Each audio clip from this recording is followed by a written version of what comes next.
बिस्मिल्लाहिर्रहमानिर्रहीम। अस्सलाम वालेकुम। कैसे हैं आप सब।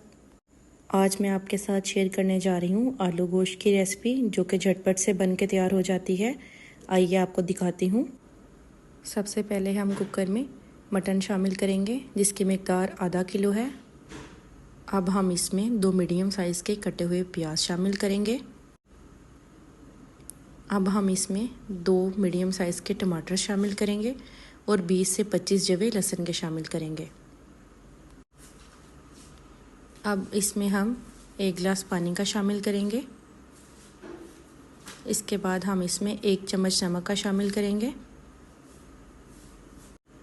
अब तमाम चीज़ों को चम्मच की मदद से अच्छी तरह से मिक्स कर देंगे, कुछ इस तरह से। अब हम कुकर का ढक्कन बंद करेंगे और इसको 7 से 8 मिनट के लिए वेट पे रखेंगे।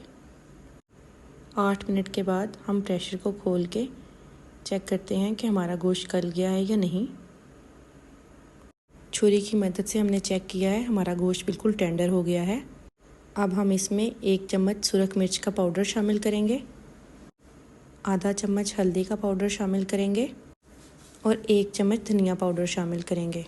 तमाम मसाले अच्छी तरह से बर्तन से साफ़ कर लें। अब चम्मच की मदद से तमाम मसालों को अच्छी तरह से भून लें। अब हम गोश्त में कुकिंग ऑयल शामिल करेंगे, तकरीबन आधा कप के करीब। गोश्त को भूनने के बाद अब हम इसमें 3 मीडियम साइज़ के कटे हुए आलू शामिल कर देंगे और इनको भी अच्छी तरह से भून लेंगे, कुछ इस तरह से। अब हम इसमें 3 गिलास पानी के शामिल कर देंगे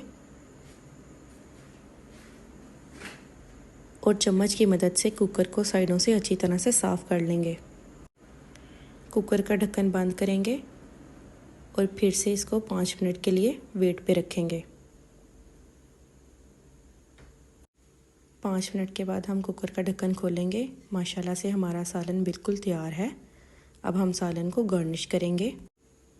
बारीक कटा हुआ सब्ज़ धनिया, बारीक कटी हुई सब्ज़ मिर्चें, जूलियन कट में कटा हुआ अदरक और जूलियन कट में कटी हुई सब्ज़ मिर्चें शामिल करेंगे। अब सालन को चम्मच की मदद से अच्छी तरह से हिलाएंगे। आखिर में हम इसमें पिसा हुआ गरम मसाला और काली मिर्च का पाउडर शामिल करेंगे, कुछ इस तरह से। सालन हमारा माशाल्लाह से बिल्कुल तैयार है। अब हम इसे डिश आउट करेंगे। माशाल्लाह से बहुत अच्छी लुक आई है। अपना ख्याल रखिएगा। अल्लाह हाफिज़।